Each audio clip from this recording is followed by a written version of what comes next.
Bickley and Marotta Mornings. Arizona Sports. The local sports leader. Bickley Blast. Bruce Arians used to say the best lessons are learned through great escapes from the games you almost lose, and that is the latest game story from our Diamondbacks. After a stout comeback yesterday in Miami, they have swept another opponent, atoning for that dog breath performance in Tampa, and onwards they go to the tinderbox of Boston. And yet that comeback yesterday was necessary because Jordan Montgomery was once again highly overpaid and highly underwhelming, thereby pushing the Diamondbacks to a conclusion they seem to be dreading, where they seem to be dragging their feet, and that conclusion is that Montgomery cannot be part of a five-man rotation going forward. These games are simply too important, and Ryan Nelson has been a far better alternative despite his youthful inexperience. And now, to make matters worse, fans have completely turned on Montgomery, who has joined a club of local baseball pariahs, players who got sideways with the audience in Arizona and completely lost all trust. That list includes Russ Ortiz, Shelby Miller, Trevor Cahill, Yasmani Tomas, and who can forget Madison Bumgarner. So Montgomery isn't just losing his spot in the rotation, he is losing the fan base as well, and as we all know, it's a long way back from the bottom of an empty well. And so that empty well would be the well of faith that has now disappeared for Jordan Montgomery. Performance yesterday, he gave him 5 1/3 innings. He got nicked early. Big home run. That was a good one. That was your best one of the week so far. That was some serious, the one you were searching for. That was some serious exit velocity there. Hey, speaking of exit velocity, have you seen Jordan Montgomery pitch lately? Oh boy. So what did yesterday's perform? Did it close the? I know it did. So I'm asking you rhetorically more than anything. Well, I looked through Jordan Montgomery's statistical profile because I'm a nerd, and baseball is great for nerds, especially a page like Baseball Savant when you can look up all of these numbers that indicate certain things that a pitcher does well or doesn't do well. For example, Jordan Montgomery has never thrown the ball that fast. It hasn't really mattered over the course of his career because things like chase percentage he has been awesome at. He has always forced hitters to chase pitches outside the zone. His numbers there this year are actually really great, but a concerning one for me is hard hit percentage. He ranks in the 26th percentile of baseball this year, which is not good. He's usually somewhere average to above average there, meaning when he makes mistakes on those off-speed pitches that he primarily uses, guys were punishing them less than they are punishing them now this year. Again, I mentioned this yesterday, but the number now after the stats come in from yesterday's game, his sinker, which he uses 31.6% of the time this year, hitters are now hitting 380 off of his primary pitch. They are slugging 569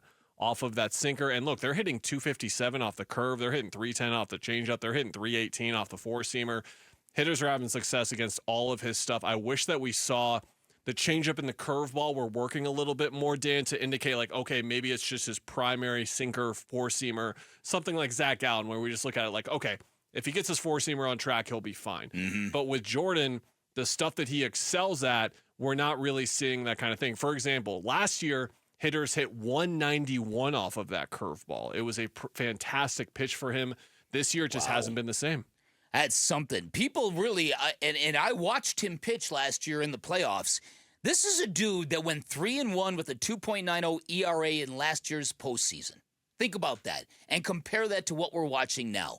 And granted, when I back off the hypercriticism of this player, because again, if you saw on Twitter, and Twitter is not exactly not a ton of redeeming qualities on that platform these days, but the amount of anger and the amount of cheap shots and the way people are reacting to Jordan Montgomery now is going to make it very, very difficult for him to kind of get back in good graces. So I don't know what the team is going to do. I really don't. I don't know whether Ryan Nelson has to continue to be dominant to keep his spot, but I'll tell you this much. If you send Jordan Montgomery to the bullpen and you kind of if you kind of have that tough conversation with him and you say, look, this is just not your year, man. We've given you every opportunity to prove us wrong. This young kid is here. This is the way it works. He's taking your job. We'd love to help you, but we're in service to the team and the season. Go have a seat at the end of the bench. Okay, even if that happens, you don't know where this thing is going to go. He'd be there if Ryan Nelson suddenly broke down or if somebody suddenly got injured. But after a while, you sit down a starting pitcher, now he's not stretched out. Now he is not capable of giving you more than 3 or 4 innings, most. And what's his value in the bullpen anyway? You would just be parking him there. Yeah, I mean, guy doesn't throw that hard, doesn't have that great stuff. No.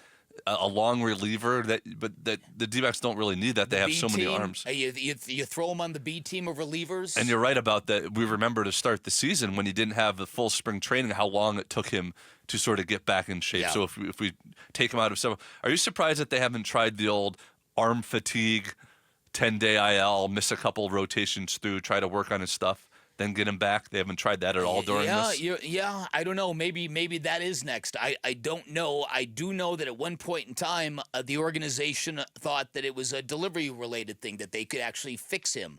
And having a guy like Brent Strom is a great luxury for this team because he brings so much sincerity and so much knowledge, and the guys trust him so much, and he finds solutions for guys.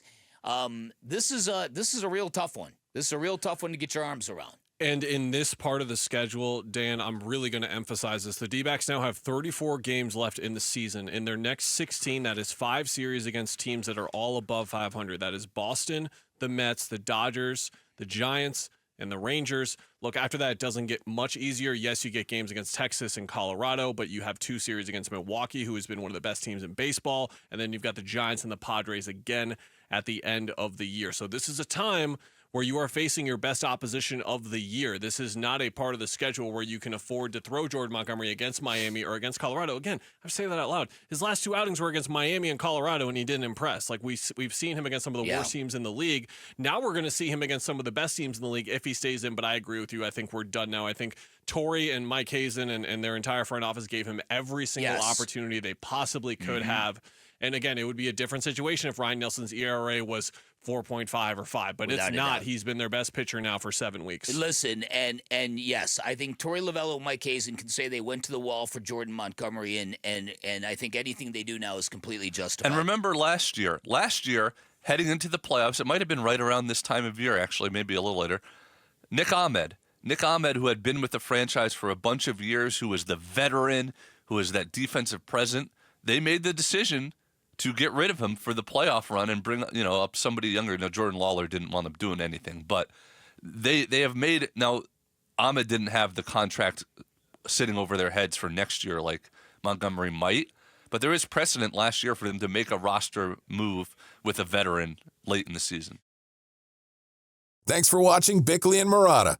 Click to see the latest Bickley Blast and hit the button in the middle to subscribe to Arizona Sports.